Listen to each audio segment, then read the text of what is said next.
So we all know that the elixir trend is in full force at this point. There have been so many elixir flankers released in the perfume industry. I'm going to be ranking 10 of them in my collection from the one that I like least to the one that I like best. I'm also going to give you my justification or rationale for each one, so make sure to stay tuned.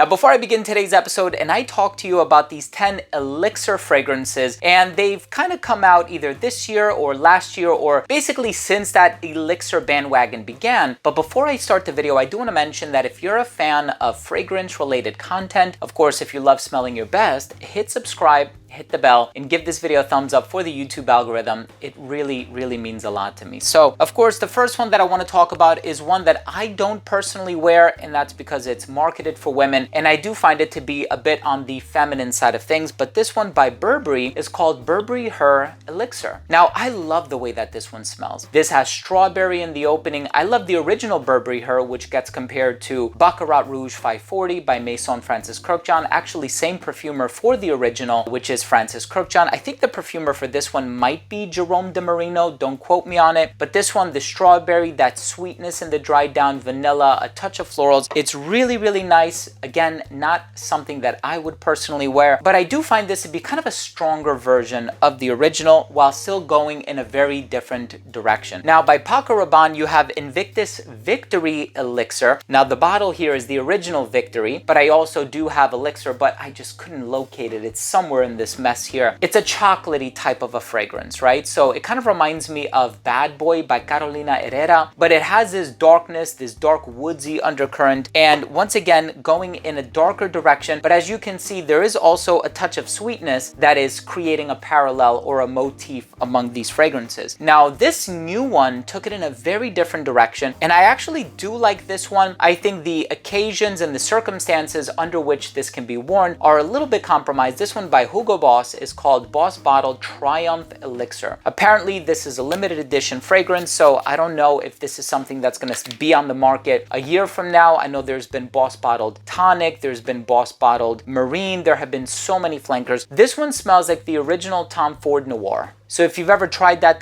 warm, resinous type of a fragrance, this one has a lot of patchouli and again goes in a darker direction without the sweetness. And something about this fragrance also comes across feeling very dry. But again, if you're looking for something kind of cozy, something to give you this sense of security and peace, this is a beautiful fragrance. Again, it lacks the sweetness. Speaking of security, I find security to be super important, especially as far as our personal information is concerned. And I'm sure you already know this by now, but our information is being sold online all the time, which is why I want to take a moment to talk to you about the sponsor of today's video, which is Aura. Data brokers sell your information to scammers, spammers, and pretty much anyone else who may want to target you. Your full name, your email address, your home address, your health records, your relatives, it's all out there. That's why I've been using Aura, the sponsor of today's video. Aura shows me which data brokers are selling my information, and it automatically submits opt-out requests for me. So cleaning up my information not only helps reduce the amount of spam that I get, but it protects me from hackers who could use this information to help them access my social media accounts, bank accounts, or other sensitive information. Now, I don't know if you saw this, but AT&T revealed that over 73 million customer records, both existing and former customers, were released on the dark web. They recommended those affected use strong passwords, monitor account activity, and consider credit freezes or fraud alerts from credit bureaus. Aura does all of this for me. And best of all, I don't have to download several different apps just because a company couldn't keep my data secure. Now, if my information were compromised in the AT&T data breach, I wouldn't worry about it because Aura is always on, always doing the hard work of keeping me safe, and I value my privacy as much as I value yours. So go to aura.com/redolessence to start your 2-week free trial, and it's also going to be linked down below in the description. The next fragrance on this list is one that's also in an unsweetened direction. This one by Ralph Lauren is called Ralph's Club Elixir. Now, they do have a few different versions of this. I think this is the third installment. I love the presentation. It reminds me of Armani Attitude and some of the old school Carolina Herrera fragrances. But this one, or CH for Men Privé, I think is the one that opened like that. But this one is more on the aromatic side of things. So think lavender, clary sage. I really enjoy the versatility of this one, and I actually find it to be a lot more versatile than Invictus Victory Elixir. Here we have one that reintroduces the spice. This one is Y L'Elixir by Yves Saint Laurent. This one with the apple. It also has touches of agarwood in the dry down. The perfumer is Dominique Ropion. And this one has that fruity sweetness in the opening, so it's not super sweet. It doesn't have the sweetness that this one has, or even this one here. But this one is, I guess the biggest criticism about it is that it wasn't much of a deviation from the other Y flankers. But again, try it for yourself and see if you like it. 1 Million Elixir by Paco Rabanne. So I got the small size of this one just because I own pretty much all of the 1 millions and I didn't want to,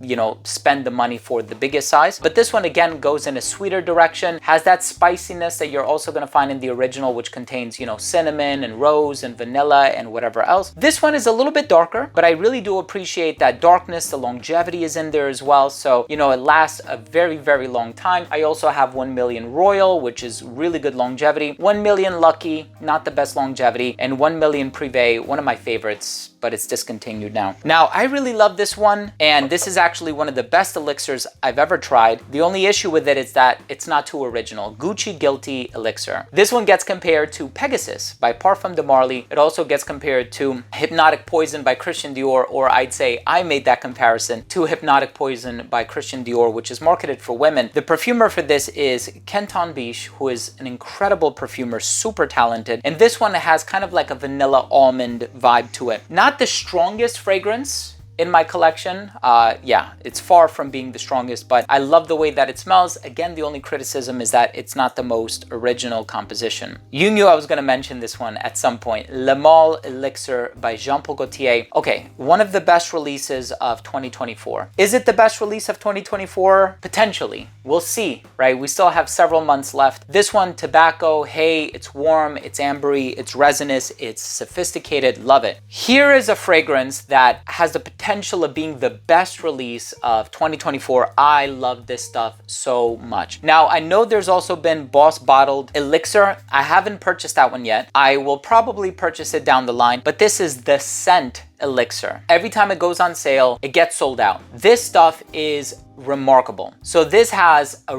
really, really nice sweetness. This is like a sweeter version of Spice Bomb. It has a tiny bit of like a chocolatey vibe to it. It has this maninka fruit in here, which is native to the Philippines, I believe. But the maninka in here is so juicy, it's so sugary, it's such a beautiful fragrance. And when you think of elixir, you think of a more concentrated version of a fragrance. And this stuff is strong. So the longevity is there, the uniqueness is there, the addictive element in the fragrance is there, and the presentation is really, really cool. I love this one. Now, what is the king of elixirs? Pause the video, drop your comment down below. I think you could probably already tell what this one is from the magnetic cap. Dior Sauvage Elixir. This is what started it all. This fragrance came out, it became super popular with the spices, the ambroxan, the cinnamon, the cardamom, the nutmeg, just that, you know, medley of spices in here. And all of these other brands said, yes, yes, yes, yes, yes, we must follow suit.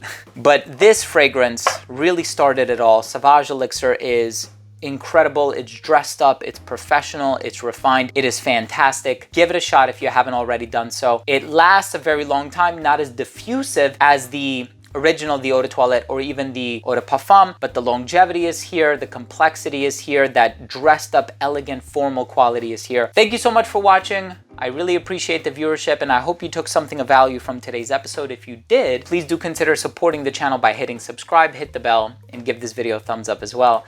Thanks again for watching. I love you all. We'll see you tomorrow with a new episode. Bye.